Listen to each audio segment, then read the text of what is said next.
Good morning everybody, and a very warm welcome to Mildenhall and Volmer.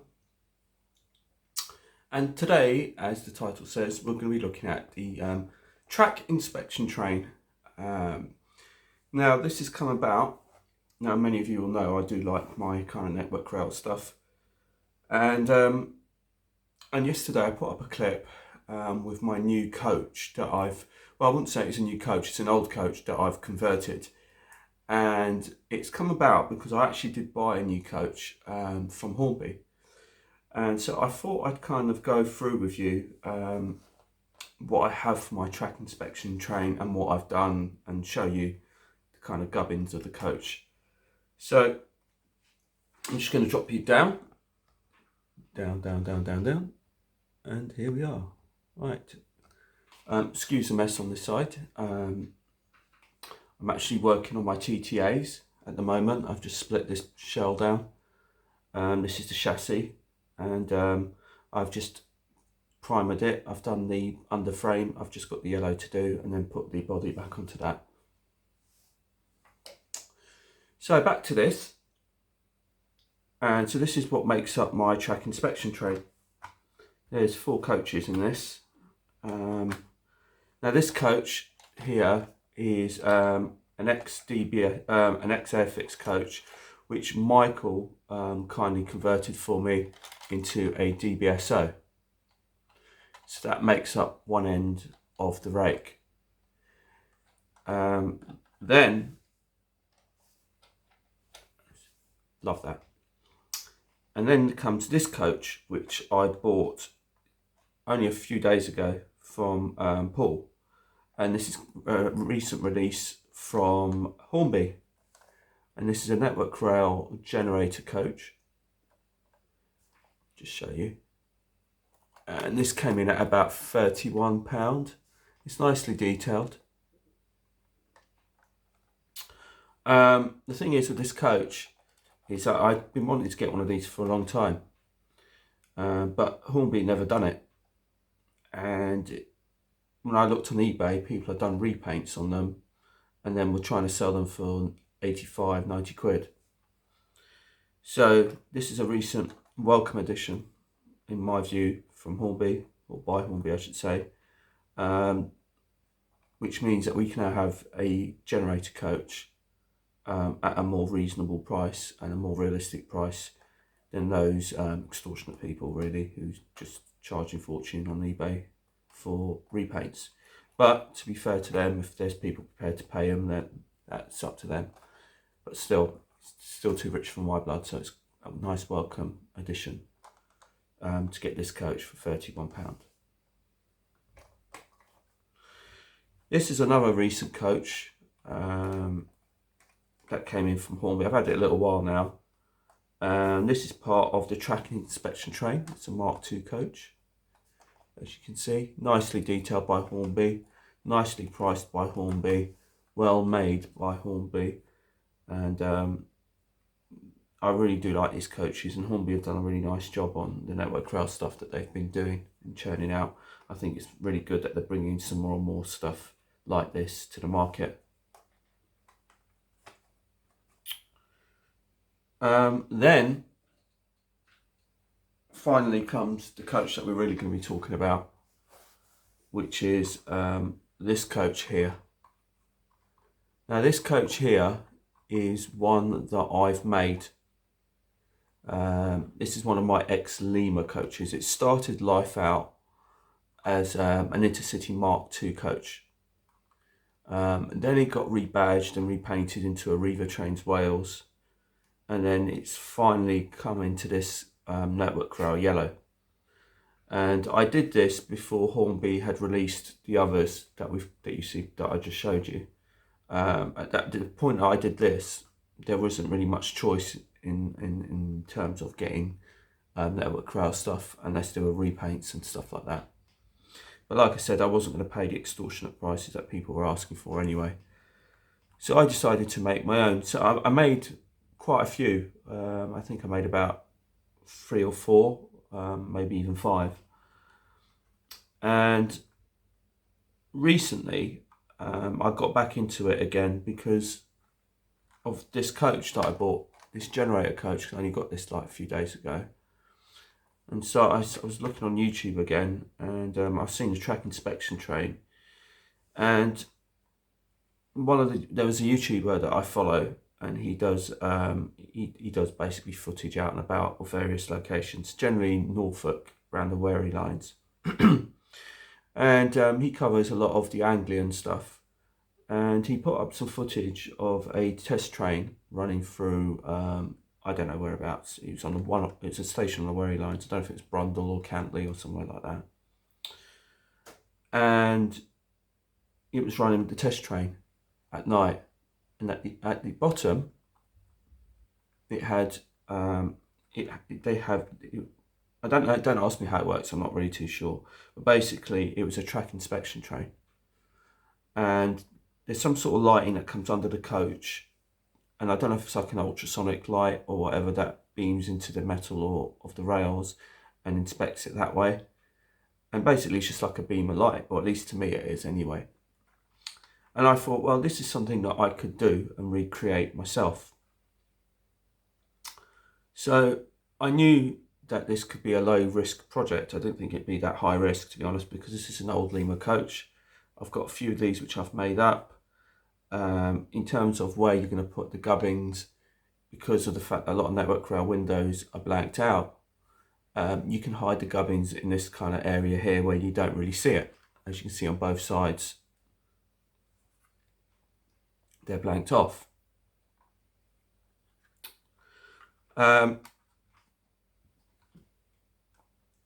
flush glazing, I can't exactly remember where I got it from.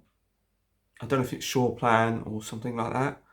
I'm not too sure, or somewhere else. I'm not too sure actually where I got it. So even scrub that, I'm not. I know it's quite an old product, and it's really mainly for the Airfix coaches, which is what this DBSO is. It's an old Airfix coach because the windows are slightly different, rather than the Lima ones, but you can still push fit it into the Limas, which is what I did. I have done a video on how to get into these a long time ago, mind you, but it's still the same principle, it's still the same thing. So if you want to check that out, you can do.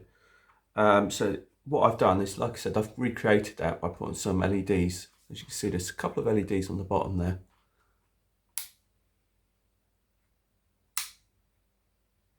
So that's what I've basically done to this coach. Put a couple of LEDs, so it looks like it's the ultrasonic train scanning the track as it's running along. And I had originally I had a little power pack, which I'll show you in a minute. And the power pack came with a little micro switch, which is this little thing here. And I thought that would be absolutely perfect. Now I could fit that discreetly on the end of the coach there, and then I could just switch it. Nobody would ever know. Unfortunately, there was a problem with the switch, which ended up helping me out a lot, because unfortunately it worked on the on position, but on the off button, on the off position, there was some sort of short somewhere in the switch. I don't know what it was, but it was allowing some light to bleed through the LEDs. So the LEDs weren't completely switched off. So that meant that it was constantly draining slowly, but it was constantly draining the battery. So I couldn't use this switch. But that inadvertently helped me, because what happened was, as I was searching through my bits and pieces, and I come across another switch. Now, this switch is quite a bit more bulky. However, it's still discreet enough that you won't really see it. And it's also easy enough that I can switch the switch on and off without having to remove the coach off the track. Because what I didn't want to do is, I didn't want to put the switch, say, on the top where it's blatantly obvious and, you know, it just looks awful. Or I didn't want to put it on the bottom, because I thought if I put it on the bottom, then every time I want to switch it on, I've got to lift it off the track and switch it on. So I wanted to put it somewhere quite discreet. So I thought if I put it on one of the ends, so that's the plain end, and on this end I've got this switch here, and it looks quite cumbersome and as you look at it, but to be honest, once it's butted up against the other coach, you don't really notice. And the other thing is that obviously you've got this bit kind of sticking out, the rocker sticking out, but you could actually slide something straight between the coaches to switch it on and off without even having to move the coach. Whereas with this little mini switch, I would still have to separate the coaches to switch the lighting on and off. So I'm gonna take the roof off so you can see what I've done or how it's done. So that's the roof. Now a Lima coach has got the glazing on the sides there, and I had to cut the glazing in order to be able to fit it in over the battery compartment. So it's controlled by two AA batteries, not AAAs, AA's, and I've got this little holder. Again, this is the holder that came with my Christmas lighting that I got all those years ago, and I kept this particular holder, and I had loads of them, and I threw them all away. I should have kept a few more, but I didn't. I just kept the one just as a test rig, and I tried to fit it in, and it was a bit too tight, and it kind of made the body bulge a bit. So I had to take a Dremel to it and basically Dremel out the sides of the holder and basically make it as narrow as I could fit it, so that the holder can actually sit inside the body of the coach, which it now does. However, that presented a different problem because that means that the batteries didn't have any security to stop them moving around and potentially become disconnected in transit. So what I've had to do is put the batteries in, but I've had to use electrical tape just to sort of strap them down. It was the only way that I could do it. But it works perfectly fine. It's not a problem. The lighting itself that's on the bottom is two LEDs. When I bought the HST lighting, I bought a couple of additional LEDs, and I thought in case I blow one or two, so I had some spares. So in the end, it didn't blow them up, so I still had these two spare. So I fitted them on the bottom. Now the spacing was determined by the weight inside the coach. If I just show you a typical weight, this is one of the weights off the TTA tankers, and you see a lot of these weights have got these holes in it. And basically, rather than me having to draw holes through the weight, I used the holes that were in the weight as a guide as to where to put the holes for the LEDs. So that's precisely what I did. So under the seating, which is easily removed, you can just lift up the seating and it comes off quite easily. So let me see if I just show you that. So here you go, there's the seating. So the seating I'd cut off. I cut off the end that I was going to put the battery pack in. So I cut that off. And as you can see, there's the weight in the coach. Now obviously there's a hole there, but there were some other holes within the weight, and that was the holes that I used to feed the LEDs through. And then that went through the weight and into the plastic chassis down the other end. And then with a bit of super glue or something like that, you can hold the LEDs together in the actual plastic chassis. And then what I did is, because these windows here are still see-through, I didn't want the wiring to come popping up, and so when you saw the coach running, you could see all the lighting in the gubbins. So I wanted to keep that hidden away on these compartments here, where it's all blanked off. And what I did is I Dremeled out the centerpiece of the passenger seating, so I could thread the wires in the middle and through the middle,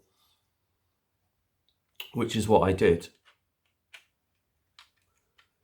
And then you can pop that back in there,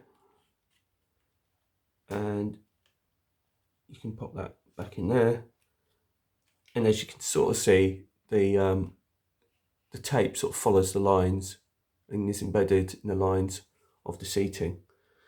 So if I want to, at some point, I could paint up the seating, and make it a little bit more realistic maybe, or maybe take it out altogether and maybe create some sort of interior. I'm not exactly sure what sort of interior that they have inside these test trains, and I should imagine there's probably some sort of machinery, laptops, seating, that kind of thing. I don't know.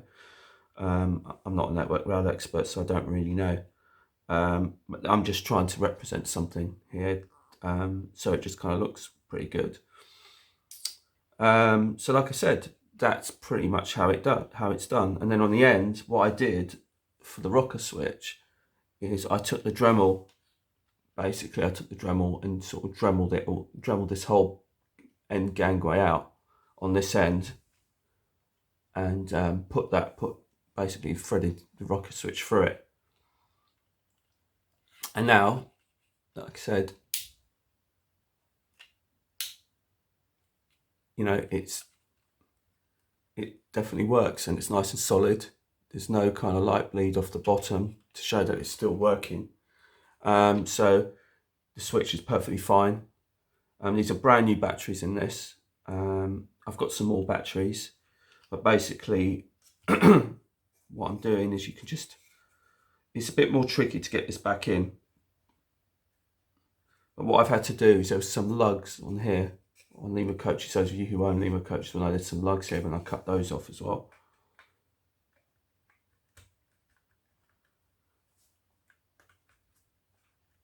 Because then hopefully it makes it a little bit easier to sort of seat it.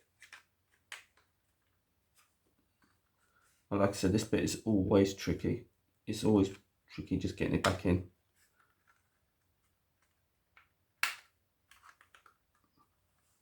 So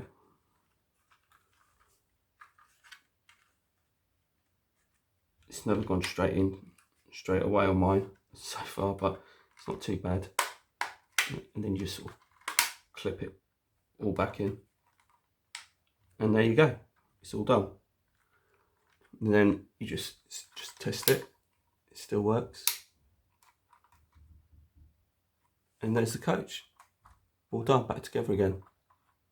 And then once it's coupled up on the layout, you don't really know, you can't really see the switch. So let's put this all together onto the track, and so you can see it running that hand.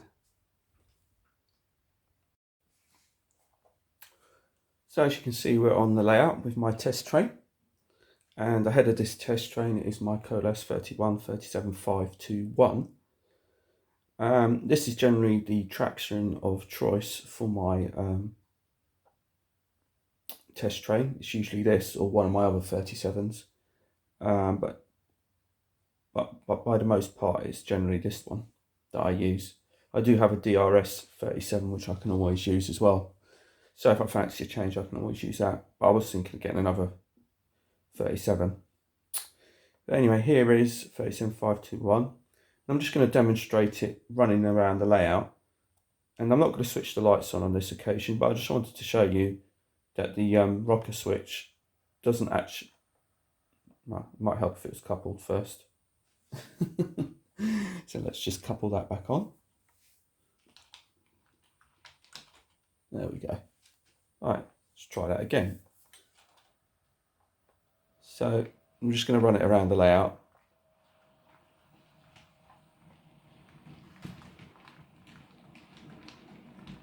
So this one here is the one with the lighting in it.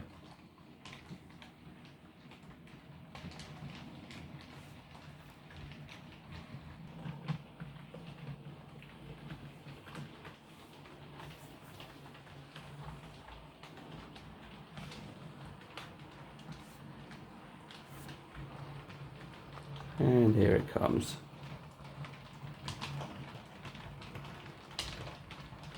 And it is some quite tight curves, so you can see that it's not interfering with it.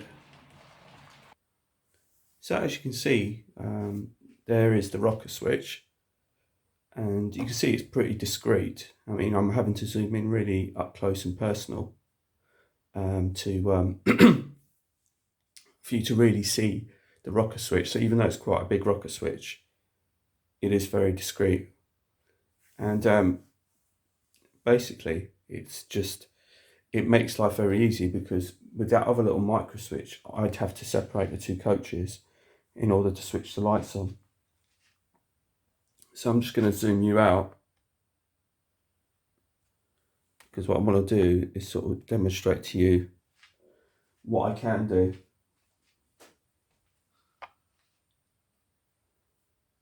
So if I want to switch the rocker switch on without taking the coach out or separating it, you can switch it on like so, and the lights are on. And I haven't separated the coach. I know it's a bit awkward, but it is better than sort of having to lift the coach off and switch it on from the bottom, and then basically having to re-rail the coach. So, and then if you want to switch it off, you do the same again in the opposite direction. But we won't switch it off just yet. What I'll do is we'll switch some lights off so you can sort of see it a bit more clearly. So as you can see, the lights are off. So the only lighting that's on at the moment is what's on the layout. So if I just zoom you out, you can actually see them working clearly. So, and like I said, if I want to switch them off again, I can just switch them off like that with the big rocker switch, and I haven't separated the train. Like I said, I know it's a bit awkward, but I mean, it's still better than lifting off the coach and having to switch it on and off from the bottom of the carriage. So again, and it's very discreet. As you can see, once it's running, you won't actually notice it. So this concludes today's video from me. I hope you found this video very informative and helpful and useful. And I hope you enjoy your Christmas as best you can, I should say. Like I said, I know many people's plans are in disarray and everything, but it's for the greater good, so they tell us. So just take care, stay safe, enjoy your Christmas as best you can, and until the next time, it's bye from Mildenhall and Farmer. Bye bye.